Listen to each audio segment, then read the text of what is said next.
From the St. Louis Public Radio newsroom, this is The Gateway. It's Friday, October 17th. I'm Jonathan Ahl, in for Abby Larico. Missouri Attorney General Catherine Hanaway is laying out her agenda for the statewide office, particularly how to fight crime. I think I'm going to be more aggressive than maybe some of my predecessors in saying to local prosecutors, look, we've got capacity. How can we help you? St. Louis Public Radio's Jason Rosenbaum talks with Hanaway about her first few weeks on the job. That's coming up on The Gateway. Meanwhile, Attorney General Hanaway is drawing fire for trying to derail a referendum on a new congressional map. Hanaway filed a federal lawsuit on Wednesday, contending that a bid to put a recently passed map up for a statewide vote is unconstitutional. The GOP official says that a referendum from a group called People Not Politicians can't happen without specific authorization in the Missouri Constitution. Chuck Hatfield, an attorney for People Not Politicians, sharply disagrees with Hanaway's arguments. The courts have been very consistent that people have the right to go gather signatures on a referenda. The Constitution guarantees that.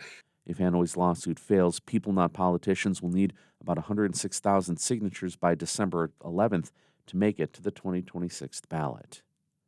The local machinists union has filed an unfair labor practice charge against Boeing, alleging the company is refusing to bargain, but it may not be reviewed until the government shutdown is over.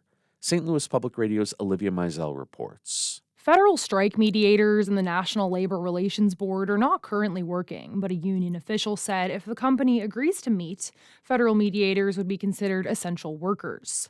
Boeing and the union have not had a negotiation meeting in nearly 3 weeks.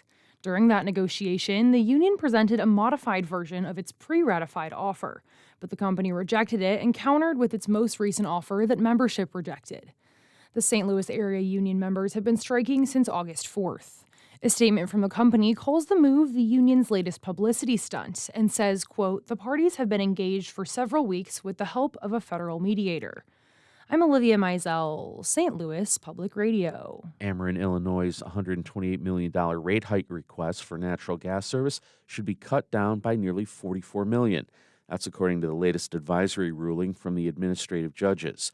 The Illinois Commerce Commission is expected to rule by early December. Consumer advocates are celebrating the decision and hope that state regulators curtail the request even further.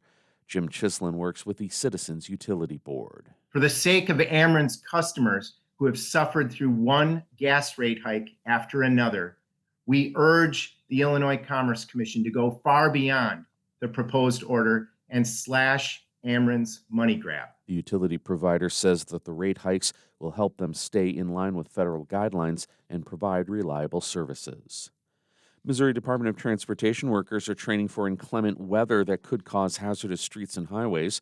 As St. Louis Public Radio's Chad Davis reports, this comes after uncleared streets plagued the region in January. The drill is meant to emulate a winter storm. They also tested the emergency communications system. MoDOT leaders said the training is essential since a large number of workers have less than 3 years of experience.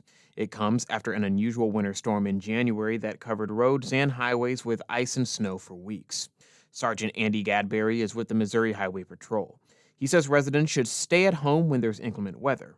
If they have to go out, they need to be prepared. Have your car full of gas, have your tires filled up, and all that good stuff. Make sure that you have a fully charged phone before you leave. The National Weather Service expects a warmer December and more storms in January and February.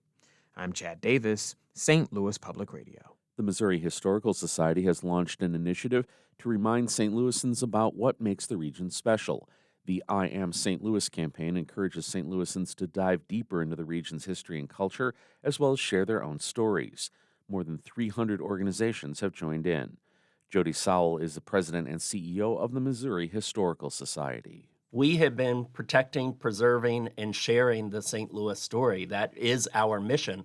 We do it in different ways today than those founders did in 1866, as you're seeing with this latest campaign. But it's at the heart of everything we do, is connecting people more deeply to this place. The Missouri Historical Society plans on releasing an I Am St. Louis book in the future. Sowell was a guest on St. Louis on the Air.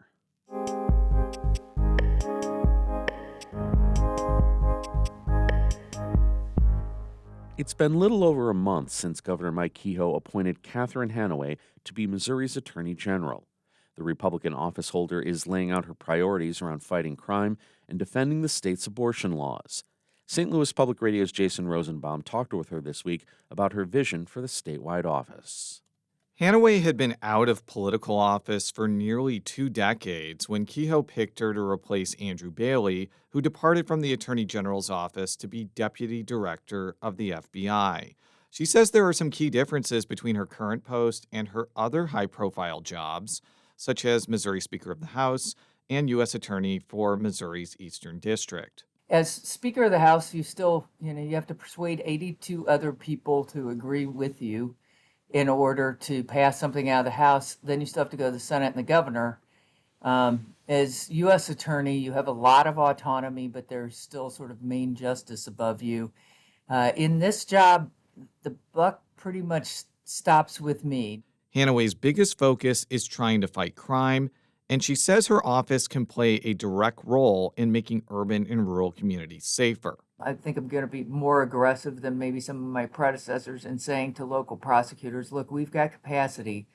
How can we help you? How can we get more cases? How can we reduce the number of murder cases that haven't been resolved? Hanaway also says she plans to focus on consumer protection efforts, such as dealing with annoying text messages that try to defraud recipients.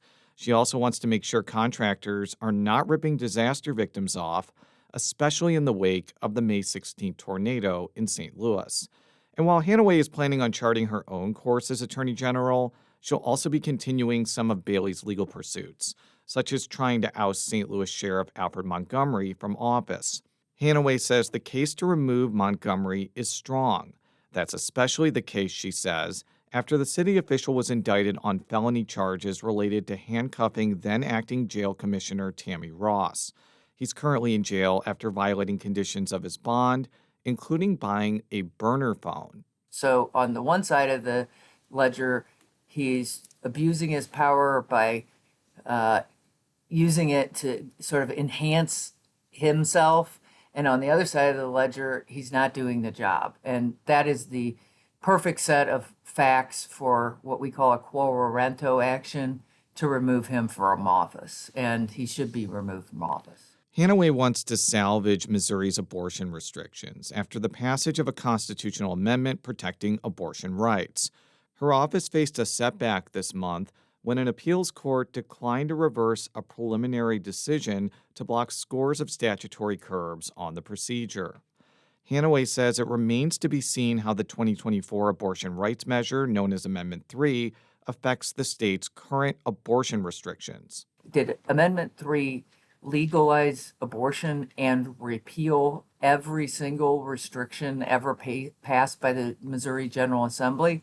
Or did it legalize abortion, but some of those restrictions stayed on the books? And I think the ballpark number is, close. I shouldn't guess, but it's in the low hundreds, or so it's a lot of statutes. Hanaway will not have to run for a full term until 2028, giving her plenty of time to put her stamp on the Attorney General's office and oversee litigation that could have immense ramifications on Missouri's political and policy future. I'm Jason Rosenbaum, St. Louis Public Radio. Our Fred Ehrlich edited that report. You can listen to more of Hanaway's interview on the Politically Speaking Hour in St. Louis on the Air at noon and 7 p.m. today on St. Louis Public Radio.